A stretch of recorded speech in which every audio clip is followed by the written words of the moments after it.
ಓಂ ಶಾಂತಿ. ಪರಂಪಿತ ಪರಮಾತ್ಮನು ಪತಿತ ಪಾವನ ಆಗಿದ್ದಾರೆ, ಪತಿತರನ್ನು ಪರಮಾತ್ಮ ಪಾವನ ಮಾಡುವರು ಎಂದು. ಮಾನವಾತ್ಮರು ಯಾವಾಗ ದುರ್ಗುಣಗಳು ಅವರಲ್ಲಿ ಆವರಿಸಿ ಪಾಪಕರ್ಮ ವಿಕರ್ಮಗಳನ್ನು ಮಾಡುವರು ಆವಾಗ ಪತಿತರು ಎಂದು ಹೇಳಲಾಗುತ್ತದೆ. ಆತ್ಮ ಪತಿತ ಆಗುವುದು. ಆತ್ಮನನ್ನು ಪಾವನ ಮಾಡಲು ಧರೆಗೆ ಪರಮಾತ್ಮ ಅವತಾರಗೈಯುವನು. ಅಂದರೆ ಅಸುರಿ ಗುಣಗಳಿಂದ ಅಸುರ ಮಾನವನನ್ನು ದೈವಿ ಗುಣಗಳಿಂದ ಅಂದರೆ ಪಾವನ ದೈವಿ ಮಾನವರನ್ನಾಗಿ ಮಾಡುವರು. ಯಾವ ರೀತಿ ಅಂದರೆ ದೈವಿ ಮಾನವರನ್ನಾಗಿ ಪರಿವರ್ತನೆ ಮಾಡಲು, ಪಾವನ ಮಾಡಲು ರಾಜಯೋಗ ಶಿಕ್ಷಣ, ಈಶ್ವರಯ ಜ್ಞಾನ ಯೋಗ ಕಲಿಸಿಕೊಡುವರು. ಪರಮಾತ್ಮ ಜ್ಞಾನ ಸಾಗರ, ನಾವೆಲ್ಲ ಆತ್ಮಗಳು ಜ್ಞಾನ ಸ್ವರೂಪಿ ಆಗುತ್ತೇವೆ. ಪರಮಾತ್ಮ ಶಾಂತಿಯ ಸಾಗರ ಆದರೆ ನಾವು ಆತ್ಮಗಳು ಶಾಂತ ಸ್ವರೂಪ ಆಗುವೆವು. ಪರಮಾತ್ಮ ಶಕ್ತಿ ಸಾಗರ, ನಾವು ಆತ್ಮಗಳು ಶಕ್ತಿ ಸ್ವರೂಪಿ ಆಗುತ್ತೇವೆ. ಪರಮಾತ್ಮ ಆನಂದ ಸಾಗರ, ನಾವು ಆನಂದ ಸ್ವರೂಪಿ ಆಗುತ್ತೇವೆ. ಪರಮಾತ್ಮ ಸುಖದ ಸಾಗರ, ನಾವು ಸುಖ ಸ್ವರೂಪಿ ಆಗುತ್ತೇವೆ. ರಾಜಯೋಗದಿಂದಲೇ ಈ ಜಗತ್ತಿನ ಹಾಗೂ ಮಾನವಾತ್ಮಗಳ ಕಲ್ಯಾಣ ಆಗುವುದು. ಓಂ ನಮಃ ಶಿವಾಯ ಎನ್ನುತ್ತೇವೆ.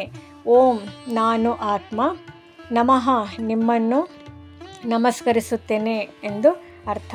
ಪರಮಾತ್ಮ ಸದ್ಗುರು ಸದ್ಗತಿದಾತ ಆಗಿದ್ದಾರೆ. ಪರಮಾತ್ಮನನ್ನು ಓಂ ನಮಃ ಶಿವಾಯ ಎಂದು ಜಪಿಸುತ್ತೇವೆ. ಆದರೆ ಜಾದೂಗಾರಾಯ ನಮಃ, ಯಂತ್ರಗಾರಾಯ ನಮಃ, ತಂತ್ರಗಾರಾಯ ನಮಃ ಎಂದು ಪಠಿಸುವುದಿಲ್ಲ. ಪರಮಾತ್ಮಾಯ ನಮಃ ಎಂದು ನಾವು ಉಚ್ಚಾರ ಮಾಡುತ್ತೇವೆ. ಯಾಕೆಂದರೆ ಪರಮಾತ್ಮ ಪತಿತ ಪಾವನ ಕಾರ್ಯ ಜಾದೂ ಮಾಡಿ ಪರಿವರ್ತನೆ ಮಾಡುವುದಿಲ್ಲ. ದೈವಿ ಮಾನವರನ್ನಾಗಿ, ಮಾನವ ಮಹಾಮಾನವರನ್ನಾಗಿ ಸತ್ಯ ಗೀತಾ ಜ್ಞಾನ ಕೊಟ್ಟು ರಾಜಯೋಗದಿಂದ ಪರಿವರ್ತನೆ ಮಾಡುತ್ತಾರೆ. ರಾಜಯೋಗ ಅಂದರೆ ಆತ್ಮಸ್ವರೂಪದಲ್ಲಿ ಪರಮಾತ್ಮನನ್ನು ಜ್ಯೋತಿ ಸ್ವರೂಪದಲ್ಲಿ ಪರಂಧಾಮದಲ್ಲಿ ನೆನಪು ಮಾಡುವುದು. ಇದೇ ರಾಜಯೋಗದ ಪರಿಭಾಷೆಯಾಗಿದೆ. ಯೋಗ ಎಂದು ಗೊಂದಲ ಪಡುವುದು ಬೇಡ. ಅದಕ್ಕೋಸ್ಕರ ಸ್ವಯಂನ ಅಂದರೆ ಆತ್ಮನ ಪರಿಚಯ, ಪರಮಾತ್ಮನ ವಾಸ್ತವಿಕ ಯಥಾರ್ಥ ಪರಿಚಯ ಅತ್ಯವಶ್ಯಕವಾಗಿ ಬೇಕು. ರಾಜಯೋಗದಿಂದಲೇ ಜಗತ್ತಿನ ಕಲ್ಯಾಣ, ಆತ್ಮನ ಕಲ್ಯಾಣ ಅಡಗಿದೆ. ರಾಜಯೋಗ ಮಾಡಿದರೆ ಪಾಪ ಭಸ್ಮ ಆಗಲಿಕ್ಕೆ ಸಾಧ್ಯ. ಮಾನವ ಈಗ ಜ್ಞಾನಿ ಆತ್ಮ, ಯೋಗಿ ಆತ್ಮ ಆಗಬೇಕು. ಈ ರೀತಿ ಸ್ವಯಂನ ಪರಿವರ್ತನೆಯಿಂದ ವಿಶ್ವ ಪರಿವರ್ತನೆ ಆಗಲು ಸಾಧ್ಯ. ಭಕ್ತರು ದ್ವಾಪರದಿಂದ ಭಗವಂತನನ್ನು ಭಕ್ತಿ ಅರ್ಚನೆಗಳನ್ನು ಮಾಡುತ್ತಾ ಸಾಕ್ಷಾತ್ಕಾರ ಮಾಡಿಕೊಳ್ಳಲು ಯತ್ನಿಸುತ್ತಾ ಇದ್ದಾರೆ. ಪರಮಾತ್ಮ ಎಲ್ಲಿ ನೋಡಿದರಲ್ಲಿ ಕಾಣುವನೆಂದು ಮುಂದುವರೆದು ಭಗವಂತ ಸರ್ವವ್ಯಾಪಿ ಎಂದು ಪರಿಗಣಿಸಿದರು. ಧಾರ್ಮಿಕ ಭಾವವುಳ್ಳವರು ವೇದಾಂತಿಗಳು ಪರಮಾತ್ಮ ಸರ್ವವ್ಯಾಪಿ ಎಂದು ಸಾರಿಬಿಟ್ರು. ಪರಮಾತ್ಮ ಎಲ್ಲೆಡೆ ಇದ್ದಿದ್ದೇ ಆದರೆ ಪರಮಾತ್ಮನನ್ನು ಧ್ಯಾನಿಸುವುದು ಹಾಗೂ ಪೂಜಿಸುವ ಬಗೆ ಹೇಗೆ? ಇದರಿಂದ ಮನುಷ್ಯರು ಪರಮಾತ್ಮನಿಂದ ದೂರ ಆಗುವರು. ಪರಮಾತ್ಮನ ಜೊತೆಗೆ ಯೋಗ ಇಲ್ಲ. ಯೋಗ ಎಂದರೆ ಸಂಬಂಧ ಎಂದರ್ಥ. ಪರಮಾತ್ಮ ಎಲ್ಲೆಡೆ ಇದ್ದಾನೆ. ಸರ್ವವ್ಯಾಪಿ ಎಂಬ ಭಾವನೆ ಯೋಗ ಮಾಡಲು ಬರುವುದಿಲ್ಲ. ಯೋಗದಲ್ಲಿ ಮನಸ್ಸು ಬುದ್ಧಿಯನ್ನು ಕೇಂದ್ರೀಕೃತಗೊಳಿಸಬೇಕಾಗುತ್ತದೆ. ಕಾನ್ಸಂಟ್ರೇಟ್ ಮಾಡಲು ಬರುವುದಿಲ್ಲ. ನಮ್ಮ ದೇಶದಲ್ಲಿ ಪ್ರಾಚೀನ ರಾಜಯೋಗ ಎಂದು ಹೇಳಲಾಗುವುದು. ಯೋಗ ಹೇಗೆ ಮಾಡಬೇಕು ಅನ್ನುವುದು ಈ ಸರ್ವವ್ಯಾಪಿ ಎಂಬ ಶಬ್ದದಿಂದ ಗೊಂದಲ ಉಂಟಾಗುತ್ತದೆ.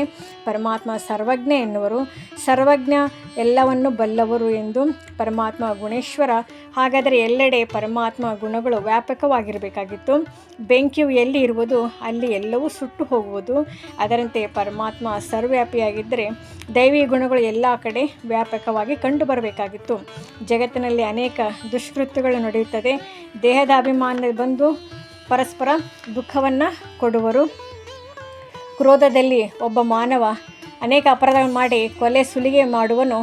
ಒಬ್ಬ ಭಕ್ತ ಪರಮಾತ್ಮ ಎಲ್ಲಿದ್ದಾನೆ ಎಂದು ಅನ್ವೇಷಣೆ ಹುಡುಕಾಟ ಮಾಡುವ ಅವಶ್ಯಕತೆ ಇರಲಿಲ್ಲ. ಒಬ್ಬ ರೋಗಿ ಪರಮಾತ್ಮ ನನ್ನನ್ನು ಈ ರೋಗದಿಂದ ಮುಕ್ತ ಮಾಡು ಎಂದು ಓಗೊರೆಯುತ್ತಿರಲಿಲ್ಲ. ಮಾನವರಲ್ಲಿ ಅಸುರಿ ಗುಣಗಳು ಇರುತ್ತಿರಲಿಲ್ಲ. ಭಕ್ತರು ಭಗವಂತನನ್ನು ಧರೆಗೆ ಇಳಿದು ಬಾ, ಛೋಡ್ ಭಿ ದೇ ತೇರಾ ಆಕಾಶ ಕಾ ಸಿಂಹಾಸನ ಎನ್ನುತ್ತಿರಲಿಲ್ಲ. ಅದಕ್ಕೋಸ್ಕರ ಧರ್ಮಜ್ಞಾನಿಯಾದಾಗ ಪರಮಾತ್ಮ ಬರುತ್ತಾನೆ ಎಂದು ಯದಾ ಯದಾ ಹಿ ಧರ್ಮಸ್ಯ ಗ್ಲಾನಿರ್ಭವತಿ ಭಾರತ ಅಭ್ಯುತ್ಥಾನಂ ಅಧರ್ಮಸ್ಯ ತದಾತ್ಮಾನಂ ಸೃಜಾಮ್ಯಹಂ ಎಂದು ಹೇಳಲಾಗಿದೆ. ಅಂದರೆ ಪರಮಾತ್ಮ ಇದರಿಂದ ತಿಳಿಯಬಹುದು ಸರ್ವವ್ಯಾಪಿ ಆಗಿರಲಿಕ್ಕೆ ಹೇಗೆ ಸಾಧ್ಯ. ಬರುತ್ತಾನೆ ಅಂದರೆ ಇಲ್ಲಿ ಇಲ್ಲ, ಪರಮಾತ್ಮ ಸರ್ವವ್ಯಾಪಿ ಎಂಬುದು ತಪ್ಪಾಗುತ್ತದೆ. ಹಾಗೂ ಪರಮಾತ್ಮ ಪಾರ್ಲೋಕ ನಿರ್ವಾಣಧಾಮದಲ್ಲಿ ಇರುವಂಥವರಾಗಿದ್ದಾರೆ. ಅಂದರೆ ಪರಮಾತ್ಮ ಸರ್ವ್ಯಾಪಿಯಲ್ಲ ಎಂದು ಅರ್ಥೈಸಿಕೊಳ್ಳಬಹುದು.